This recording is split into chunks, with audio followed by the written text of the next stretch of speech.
Yon, what's sa mga lapatids, kalatropa, bad morning. Yung sinalang nating breeder, tsaka yung inakay, nadali. Bali, natepok yung breed nating young bird. Kaya papakita ko sa inyo yung young bird. Kaya sayang yung sinalang nating ibon. Bali, gagawin natin foundation bird yon, tapos nadali pa. Namatay kasi yung ibon natin. Medyo yung magulang niya ay hindi naging healthy, kaya pakita ko sa inyo, kalatropa. Let's go!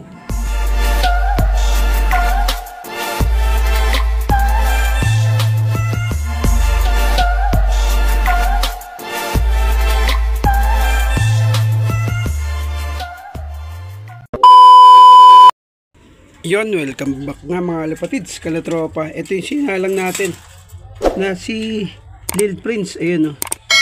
Grabe, bad morning. Yun, oh. Bali yan, oh. Kita mo, inapakan na niya. Ito yung ginawa nating lock breed. Pinaras natin siya sa kapatid niya, si Lil Princess. Yun, oh. Tapos yung anak niya natepok. Sayang. Grabe. Kunin natin yung ibon, mga tropa. Sayang talaga. Lock breed pa naman to. Ayun, oh. Kasi nung pagkuha natin sa inakay nito kanina, boy pa to eh. Bali yung lalamunan niya, ang daming plema. Ayun, oh. Kaya sayang, lock breed pa naman to. Lock breed yung ginawa natin dito. Ayun, oh, kay Lil Prince. Tapos pinaras natin siya kay Little Princess. Bali si Little Princess kasi na kinaarga natin, eh nagkasait, kalatropa. Bali nandun siya, oh. Yun, oh. Na-quarantine siya dito sa flying pin natin. Kaya yung anak niya may possible na nagkasait to. Pero hindi naman siya healthy naman. Nasubukan pa kaninang umaga. Bali yun, oh. May naman pa naman yung butchi niya. Bali nagbara lang yung sa lalamunan niya, plema. Yun, oh. Bali nilalanggam na rin yung ibon. Sayang talaga, napanginayang. Lock breed. Bali dalawa pinisyan na ito. Yung lock breed natin na sila Lil Princess sa si Lil Prince.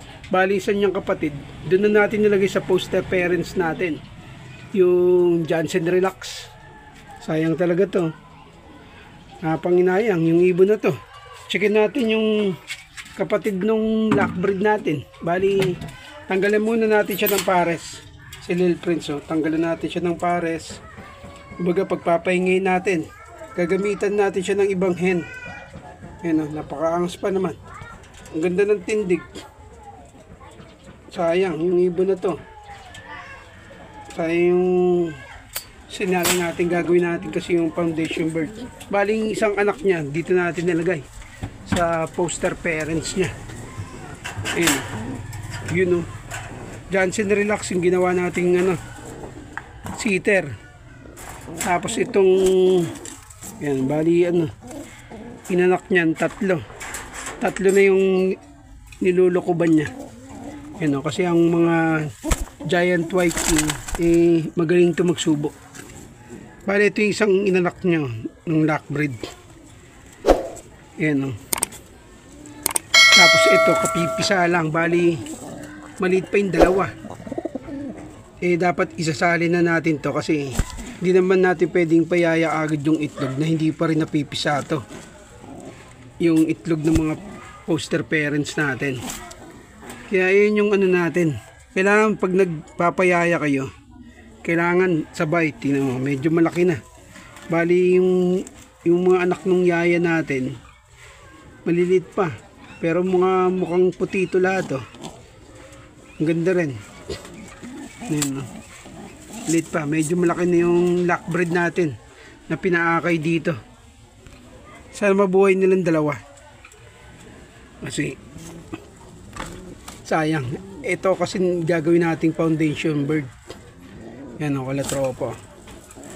Pero mukhang sinubuan naman. Yan, oh. Sinubuan naman ng mga yaya natin yung lock breed natin. Yan, paita ko sa inyo si Lil Princess. Siguro nahawaan niya na rin yung young bird niya. Kaya nandito siya sa flying pin natin, naka-quarantine. Para hindi na pati yung pares niya mahawa na yun. No? Dumudumi ng tubig. Yan mga latropa.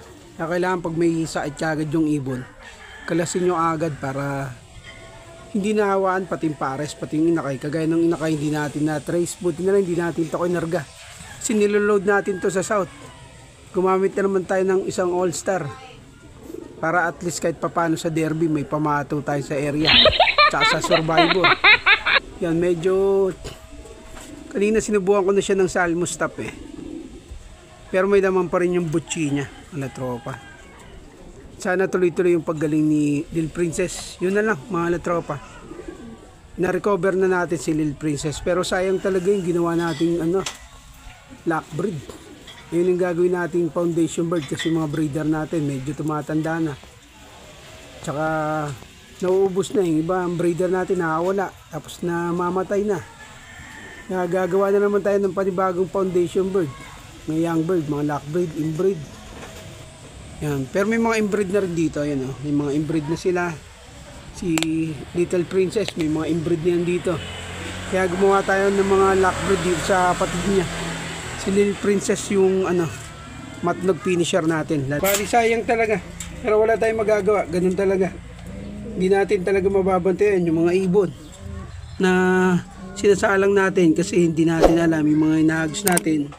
Nagdadala rin yung sakit. Kasi pagkarga natin, dinidiretso na natin dito. Nakalimutan natin quarantine muna sa flying pen. Kaya nadaliin sang inakay niya. Yan lang, mga tropa. Kita-kits na lang ulit tayo sa next vlog. Tsaka huwag nyo kalimutan mag-like and share and subscribe, mga tropa. Hanggang sa muli. Peace, brother. Subscribe. Bye.